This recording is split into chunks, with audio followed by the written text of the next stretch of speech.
जाओ फला तुसी ग्रेट हो, तोहफा कबूल करो। अबे आ गया से। हाजी साहब कैसे हैं आप सभी दोस्तों। आज मन है कहानी सुनाने का, एक प्रेरणादायक कहानी, शिक्षा से भरपूर। कहानी का टाइटल अगर देखा जाए तो यह है कि क्या किस्मत होती है या क्या किस्मत मेहरबान किसी पे हो सकती है। तो आइए शुरू करते हैं आज की कहानी। कहानी उस समय की है जब देशों में राजा महाराजा राज किया करते थे। हर जगह शासन राजाओं का हुआ करता था। तो ठीक इसी प्रकार से एक गांव था, काफ़ी पिछड़ा गांव। वहाँ एक व्यक्ति रहता था, बहुत ही नाकारा आदमी। कोई काम नहीं करना, कोई धंधा नहीं करना, बस खाना और पड़े रहना। वो एक कहावत बोली जाती है ना घरों में कि ना काम का ना काज का, दुश्मन अनाज का। तो इस व्यक्ति के साथ भी कुछ इसी प्रकार का सीन था। काम धंधा कुछ करता नहीं, खाना खाता और पड़ा रहता, खाना खाता और पड़ा रहता। घर के सारे सदस्य तो इससे परेशान थे ही, गांव के लोग भी इसको कोसते थे कि क्या आदमी है, कुछ काम ना धंधा, बस पड़े रहना, बस पड़े रहना। आदमी कुछ सोचता नहीं, विचारता नहीं। उसकी वाइफ भी उससे बहुत परेशान कि कैसे आदमी से मेरी शादी हो गई, ऐसे आदमी को तो जिंदा रहना नहीं चाहिए, मर जाना चाहिए। समय बीतता गया, उसको लोग कोसते गए, घर वाले उसके कोसते गए उसको। एक दिन उसकी वाइफ सोचती है कि क्या जीना ऐसे आदमी के साथ, क्या ज़िंदगी बिताना इस मनुष्य आदमी के साथ, तो क्यों ना इसको जहर दे दिया जाए। इसका कोई काम तो है नहीं, बस खाता है, पड़ा रहता है। मैं भी रोज़ कोसती हूँ, अच्छा मुझे भी नहीं लगता, तो क्यों ना आज इसको इसके खाने में मैं जहर दे देती हूँ, ताकि ना रहेगा बांस और ना बजेगी बांसुरी। क्योंकि घर के सारे लोग भी तो इसको कोसते हैं, गांव के भी तो सारे लोग इसको कोसते हैं। और ये भी निकम्मा ऐसा आदमी है जो कुछ काम करना भी नहीं चाहता।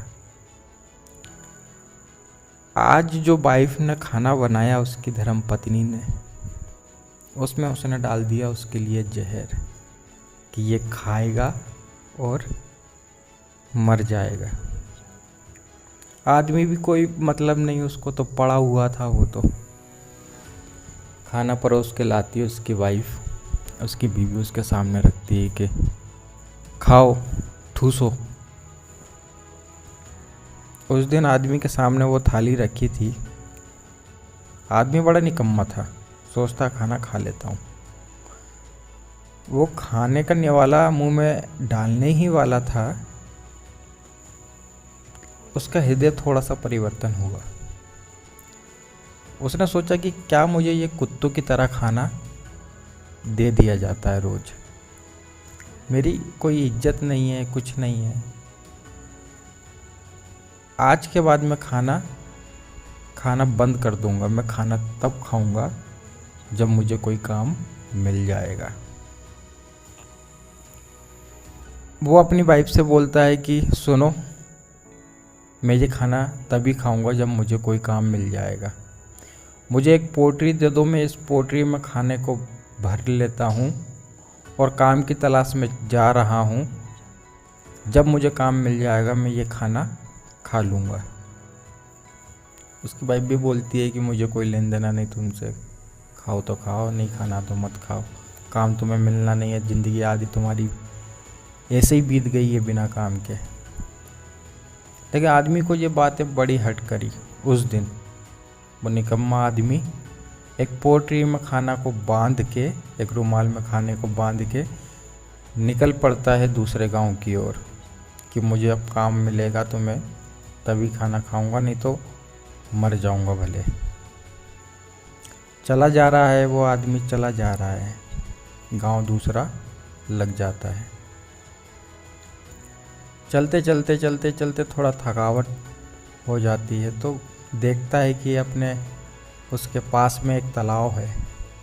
सोचता है क्यों ना तालाब में नहा लिया जाए, थोड़ा बदन को ठंडक मिल जाएगी, थोड़ा आराम मिल जाएगा, थकान हल्की सी दूर हो जाएगी।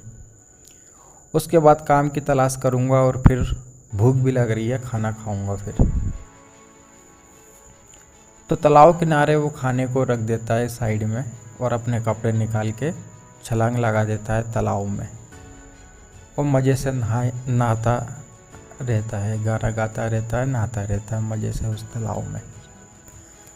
अब वो जिस गांव में था उस गांव में एक हाथी था जो पागल हो चुका था। वो हाथी से सारे लोग गांव के परेशान थे। वो हाथी इतना उपद्रव करता था, इतनी धूम धड़ाम मचाता था, कहीं भी चले जाना, किसी का घर तोड़ देना, किसी आदमी को उठा के फेंक देना।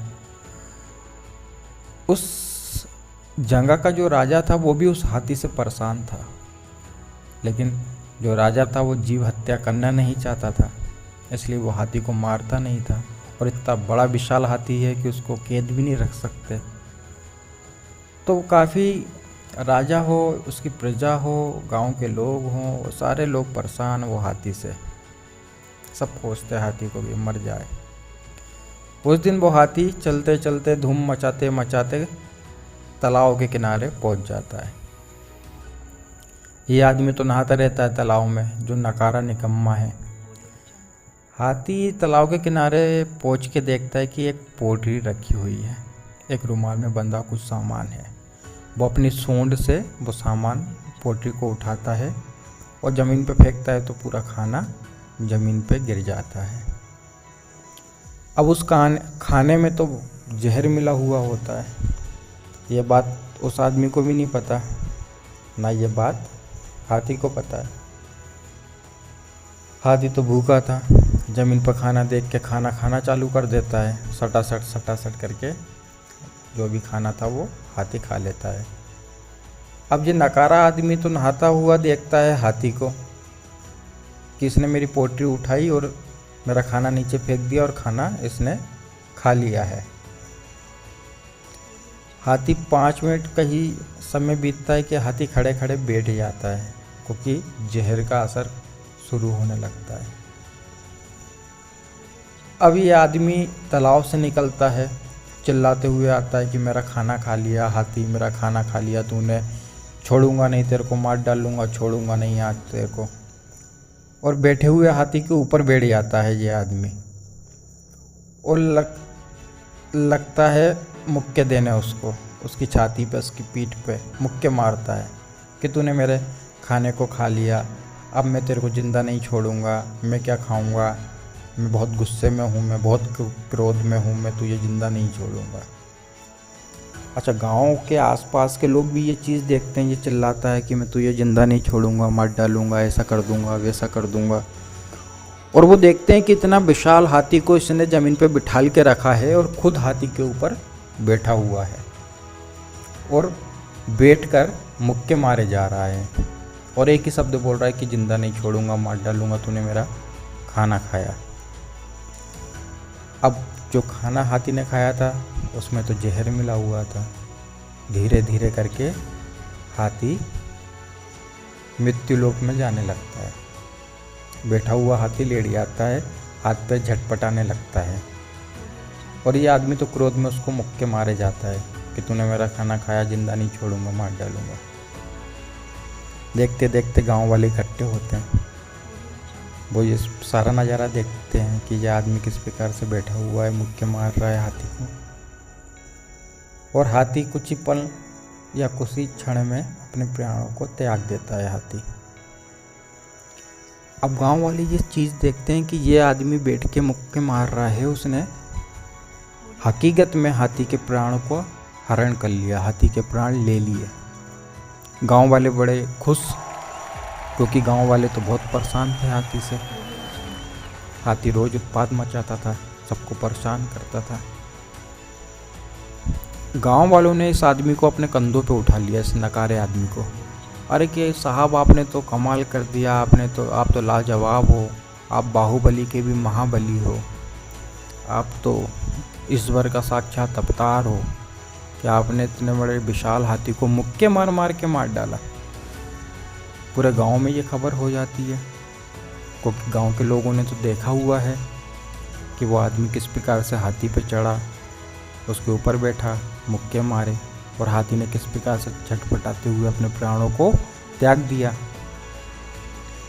अब ये बात सबको मालूम होते होते होते राजा तक, उस गांव का, उस शहर का जो राजा था, उस देश का जो राजा था, उसके पास जाती है ये बात कि हमारे गांव में एक महाबली आया है जिसने हाथी के ऊपर चढ़कर उसको मुक्के मार मार के ही मार डाला। वो भी बात इतनी थी, मतलब जरा सी बात थी, इतनी सी बात थी कि हाथी ने उसका खाना खा लिया था। इस क्रोध में उसने चंद मुक्के मार के ही हाथी को मार डाला। बड़ी वाहवाही होती है उस निकम्मा नकारा आदमी की। पूरे गांव में इज्जत हो जाती है कि भैया ये तो बाहुबली है। ये बात धीरे धीरे जब राजा को मालूम पड़ती है तो राजा भी व्याकुल हो जाता है। उसके मन में जिज्ञासा उड़ जाती है, कौन है ये आदमी, बुलाओ उसको दरबार में, मैं मिलना चाहता हूँ, इसको पेश किया जाए मेरे दरबार में। आदमी से कहा जाता है कि राजा जी आपसे मिलना चाहते हैं, हो सकता है कि आपको उपहार दें, आपने गांव की बहुत बड़ी समस्या दूर कर दी, एक पागल हाथी को आपने मार डाला। ये आदमी भी अपनी शान में खड़ा हो जाता है दरबार में राजा जी के सामने। राजा जी बोलते हैं कि मैंने सुना है कि आपने हाथी के पीठ पे चढ़कर मुक्के मार मार के उसको मार डाला।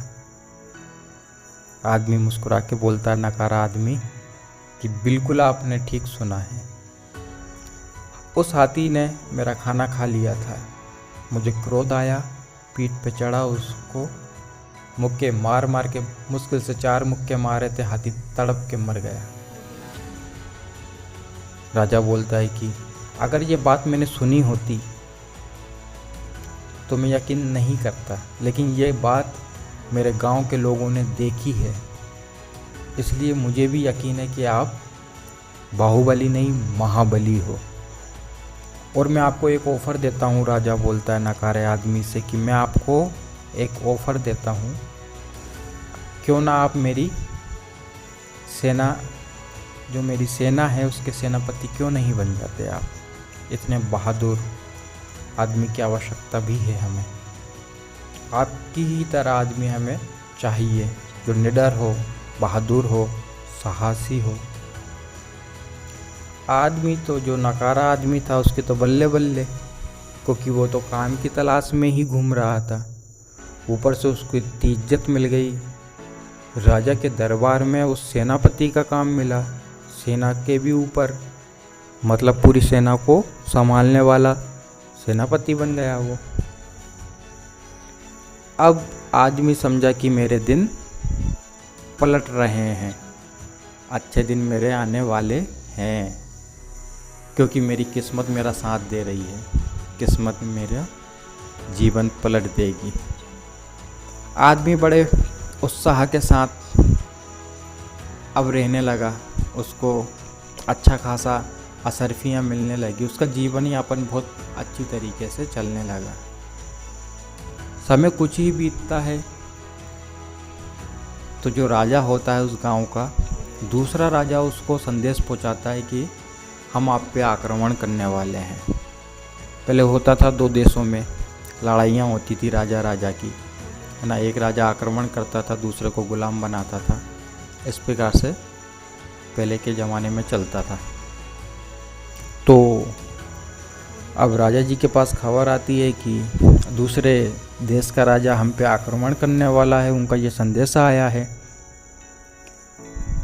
तो इस देश का जो राजा रहता है वो मुस्कुरा देता है, कहता करने दो आक्रमण, हमें डरने की कोई बात नहीं, हमारे पास सेनापति है, बाहुबली का भी महाबली है, हमें किस बात का डर।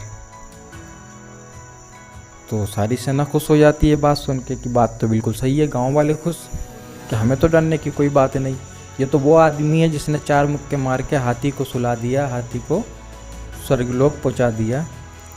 तो हमें किसी बात का कोई डर नहीं कि कोई कौन आक्रमण करेगा, कौन क्या करेगा। हमारे लिए तो एक ही आदमी है जो पूरी सेना को परास्त कर सकता है दुश्मन की।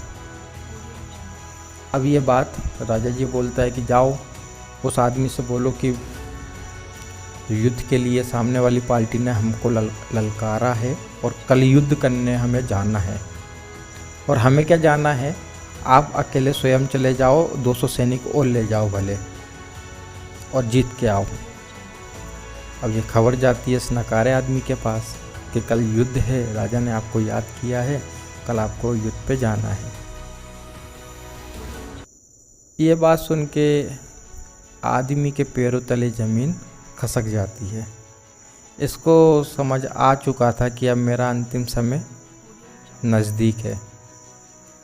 अब मरता नहीं तो क्या करता, हाँ तो बोलना पड़ता। तो उसने बोला कि ठीक है, मैं दरबार में आता हूँ। पहुँचता दरबार में, लेकिन ये आदमी अब क्लियर हो चुका था कि अब मेरी मृत्यु करीब आ गई है। मना करूँगा तो राजा मार डालेगा, हाँ बोलूँगा तो सामने वाला दुश्मन मुझे जिंदा नहीं छोड़ेगा। आता ये नकारा आदमी राजा के दरबार में खड़ा होता है कि हाँ राजा जी कहिए, आपने मुझे याद किया। राजा बोलता कि हाँ, दूसरे देश के राजा ने हमें ललकारा है युद्ध के लिए, आप जाओ 200 आदमी ले जाओ, 200 सेना ले जाओ भले। हमारे पास 10,000 सेना है, लेकिन इतनी सेना ले जाने से क्या मतलब, आप अकेले ही 1,000 पे आप अकेले 1,000 पे भारी हो। 200 आदमी ले जाओ, हमारे पास इतने सारे घोड़े हैं, कोई सा भी घोड़ा आप चुन लो और जाइए, कल आपको विजय दिला के आना है। अब ये आदमी तो सोचता है कि अब तो अंतिम घड़ी आ गई है, अब काय की विजय और काय की परास्त, अब तो मरना हाथ में है मेरे। फिर भी मन में विचार करता है कि कोई नहीं, भाग जाऊंगा कल में तो। अब राजा बोलता है इससे कि घोड़ा पसंद करो आप। तो ये आदमी बोलता है कि क्या मन ही मन में क्या घोड़ा पसंद करें, कुछ भी दे दो, गधा दे दो, घोड़ा दे दो, खच्चर दे दो, मुझे तो मरना ही है अब। तो ये गधा को चूज़ करता है। सारे लोग आश्चर्य से देखते हैं कि क्या आदमी है, घोड़ा इतने सारे छोड़ के गधे पे बैठ के युद्ध करने जाएगा। इसके लिए तो घोड़ा गधा सब बराबर। अब अगला दिन होता है, ये 200 आदमी के साथ, 200 सेना के साथ जाता है लड़ाई के लिए। जब ये युद्ध स्थल पे पहुंचता है तो जो दूसरे देश का राजा रहता है वो उसको देख के या 200 सेना को देख के मन ही मन बोलता है और अपने सेनापति से पूछता है कि हमने इतने युद्ध लड़े लेकिन आज तक ऐसा नज़ारा नहीं देखा, और इन लोगों से भी हमने कई बार युद्ध किया लेकिन आज तक ऐसा नहीं हुआ कि एक ही आदमी आया उसके पीछे 200 आदमी खड़े। हर बार तो राजा स्वयं आता था, 10,000 सेना होती थी, तब भी हमसे जीत नहीं पाता था। लेकिन आज ऐसा कैसे इसमें साहस आ गया कि एक ही आदमी भेजा इसने और अपनी सेना से 200 आदमी भेजे इसने। तो राजा की ये बात सुन के उसका सेनापति बोलता है कि महाशय, मुझे सुनने में आया है कि ये जो आदमी है ये बाहुबली है, ये महाबली है, और इसके चर्चे तो सारी दुनिया में फैले हुए हैं। लोग कहते हैं कि इसने हाथी की पीठ पे बैठ के हाथी को मुक्के मार मार के उसकी जान ले ली, ये तो वो बाहुबली है।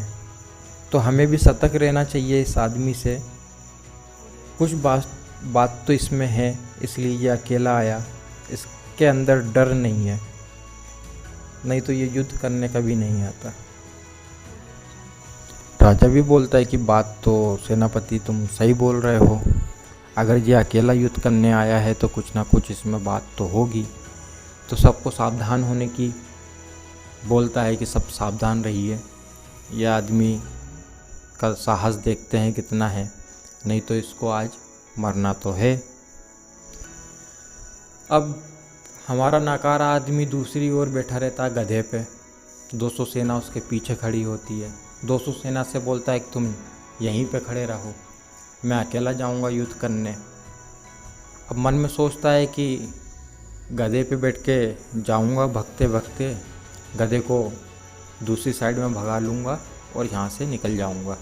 मेरी सेना पीछे खड़ी रहेगी, सामने वाली सेना के पास पहुँच नहीं पाऊंगा और बीच रास्ते से मैं भग जाऊंगा ताकि मेरी जान तो बच सके। अब ये गधे को टोंचता है, भगाता है। अब गधा भागे जा रहा है, भागे जा रहा है, भागे जा रहा है सामने वाली सेना के सामने, उनके करीब पहुंचने वाला। ये सोचता है यार गधे को मैं इधर भगा रहा हूँ कि इस साइड भाग, ये तो सीधा ही सीधा जा रहा है दुश्मन की तरफ, ये गधा आज मुझे मरवा देगा। तो गधे से बोलता अरे इधर भाग भाई, अरे इधर भाग भाई। लेकिन गधा तो गधा है, वो तो सीधा भगता है दुश्मन के सामने। अब इसको कुछ समझ में नहीं आता, सोचता है क्या करूं क्या करूं, ये गधा मरवा देगा आज तो मुझे, क्या करूं मैं क्या करूं। तो इसकी नज़र पड़ती है सामने 2 पेड़ों पे। गधा सीधा भाग रहा है, सामने 2 पेड़ हैं उसके। तो वो सोचता है कि अब मेरे को ऐसा करना पड़ेगा, ये दोनों पेड़ों को अपनी भुजाओं में फंसाना होगा। गधा नीचे से निकल जाएगा, मैं बीच में अटक जाऊंगा। गधा जैसे ही नीचे से निकलेगा मैं नीचे कूद के भाग जाऊंगा। आदमी अपने दिमाग में ये चीज़ सोच लेता है। गधा भागे जा रहा है दुश्मन की ओर, भागे जा रहा है, भागे जा रहा है, भागे जा रहा है। अब वो पला जाता है कि 2 पेड़ के बीच में से गधे को निकलना है और गधा निकलने ही वाला रहता है और ये अपनी भुजाओं में दोनों पेड़ों की शाखाओं को दबोचता है। लेकिन किस्मत कुछ और ही लिखी थी इसकी। वो दोनों जो पेड़ होते हैं वो इतने पुराने रहते हैं, खोखले रहते हैं, सड़े हुए रहते हैं कि जैसे ही वो भुजाओं में दबाता है पेड़ उन जड़ सहित उखड़ जाते हैं ज़मीन से। अब ये जो नज़ारा है, ये सामने वाले दुश्मन जो राजा है वो भी देखता है, इसकी जो प्रजा 200 सैनिक इसके साथ आए वो भी देखते हैं कि गजब कर दिया, ये तो बाहुबली नहीं, ये तो बहुत भगवान है, ये तो शक्तियों के भीम है, ये तो इनमें इतनी अपार शक्तियाँ हैं कि हाथी को मारा तो मारा, भुजाओं से पेड़ भी उखाड़ लिए। अब जो दुश्मन वाली सेना रहती है वो देखती है ये चीज़ें अपनी आँखों से, उनको यकीन ही नहीं होता कि ये कैसे संभव है। कोई आदमी अपनी भुजाओं में जकड़कर पेड़ कैसे उखाड़ सकता है। लेकिन किस्से तो इसके सुने थे कि हाथी को मार दिए मुक्के मार मार के। तो जो सामने वाली सेना होती है, उसका जो राजा होता है युद्ध के लिए आता है, वो अपनी सेना से बोल देता है कि यह आदमी बहुत ख़तरनाक है, ये महाबली है, ये बाहुबली, ये भीम है, हम इससे युद्ध नहीं कर सकते, ये हम सबको मार डालेगा, आपको भी मार डालेगा और मुझे भी मार डालेगा। इसमें इतना शक्ति है, इतना पराक्रम इसके चेहरे पे इतना तेज है। सामने वाली सेना पहले ही डर जाती है। वो गधे के साथ जब तक सेना के सामने पहुंचता है, दुश्मन के सामने पहुंचता है, ये सारी सेना उसके सामने नतमस्तक होके घुटनों के बल अपने हथियार डाल देती है और बोलती है क्षमा कीजिए, हमें आपकी शक्ति का अंदाज़ा नहीं था, आप तो महाबली हो, आप तो बाहुबली हो, आप तो भीम हो। ऐसे करते करते ये दुश्मन जो सेना रहती है वो इसकी जय जयकार करती है, जय जयकार, और अपने आप को पराजित घोषित कर देती है। जब ये 200 सैनिक इसके साथ जो आए थे, ये अपने राजा से बोलते हैं कि हमारे सेनापति ने तो पेड़ ही उखाड़ लिए भुजाओं से, सामने वाली पूरी सेना नतमस्तक हो गई इनके सामने, उनने हार स्वीकार की है। राजा बड़ा खुश होता है। राजा कहता है कि आप जैसा आदमी ही चाहिए था, इतना ईमानदार, कर्मठ, सरल आदमी। आज से आप राजा की, हम मेरी कुर्सी पर आप बैठो, मैं रिटायरमेंट लेता हूँ, आप संभालो ये प्रजा, क्योंकि आप जैसा ही तेजस्वी आदमी हमें चाहिए था। तो दोस्तों, कहानी से शिक्षा क्या मिली? शिक्षा यही मिली ना कि किस्मत कभी भी किसी पे भी मेहरबान हो सकती है, लेकिन हम लोगों को किस्मत के भरोसे नहीं बैठना है, हमें हमारे कर्म के भरोसे बैठना है, हमें हमारा कर्म करते रहना है। ठीक है, ये एक कहानी थी मज़ेदार। इससे काफ़ी समय से वीडियो में डाल रहा हूँ एजुकेशन से रिलेटिव। कभी कभी इस प्रकार की कहानियाँ भी मन में आती है तो सोचा कि बना दूं, आप भी सुन लो। चैनल पे बने रहिए। धन्यवाद।